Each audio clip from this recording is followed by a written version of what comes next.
My name is McCall.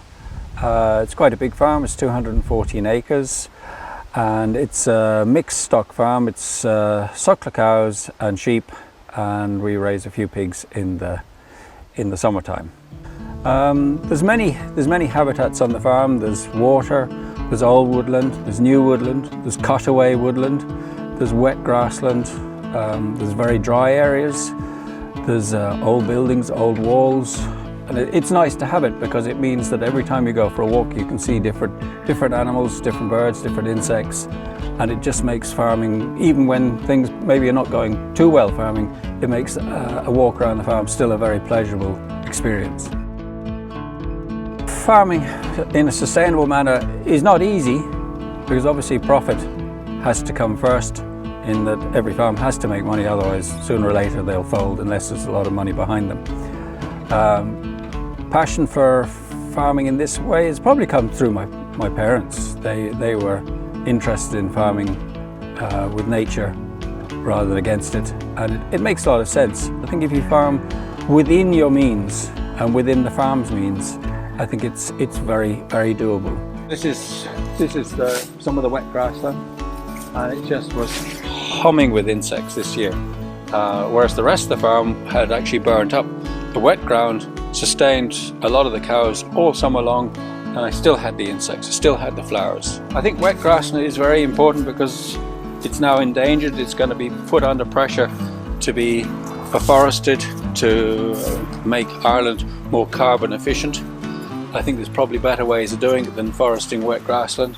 I think it's very important for our insects because it is the last bastions of ground that a lot of insects like, and if we get rid of them we lose our insects. The thistles here, they're not going to spread, they just do their thing. I used to top them diligently when I was in AOS, and when I was allowed to top I had too much grass to top, and when I was not allowed to top I didn't have any grass, so it never sort of coincided, so I couldn't top. And it was actually a lesson to me that in the end I suddenly realized I didn't need to top, because okay, tidiness is basically a state of mind. Some people love being overzealous, over-tidy. To leave the thistles, yeah, it was not the end of the world, and the insects love them. Again, this is a little bit of managed grassland, wet grassland down here. You can see the little fenced off area, about twice the size of a tennis court. That's grazed in the spring and grazed in the autumn, and not grazed in the summer, whereas all the other is grazed in the summer. You can see the cows beyond. And it's interesting the amount of species that's in the area that's fenced off for the summer. Full of insects, full of amphibians. There's a massive different species there.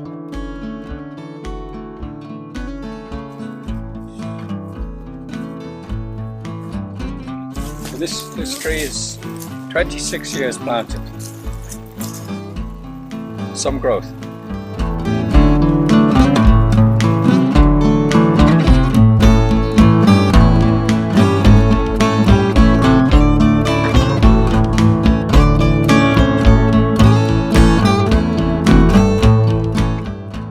That's a little fenced off area. It's really just to keep the mature cows out of eating the nettles, because aubracs will actually eat the nettles, especially the older nettles.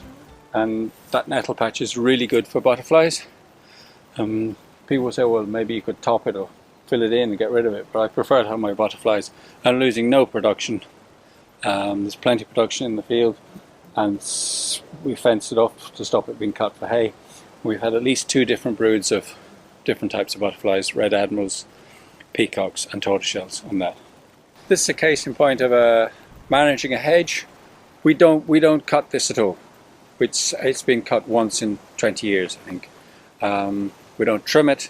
The cattle will breast up the sides. It's a brilliant shelter. It's great for birds, great for insects, and it's great for cattle. These little holes here are probably solitary bee holes. So a bank like this costs actually nothing to produce. Every farm will have banks like this dotted around, and this is where the solitary bees make their nests. So most farmers would have concrete blocks, walls around their farmyard, so it's an inexpensive way of providing a nest box for blue tits, grey tits. Robins need different ones, but certainly for the tits, these are ideal. Quite often stand back and look. I mean, observation is the basis of intelligence. So just look and see what's there. Maybe don't cut something that maybe you cut every year and see what comes up. Or certainly don't spray things. You actually kill the messenger. And a lot of these weeds are there to tell you what your soil is either got too much of or deficient in.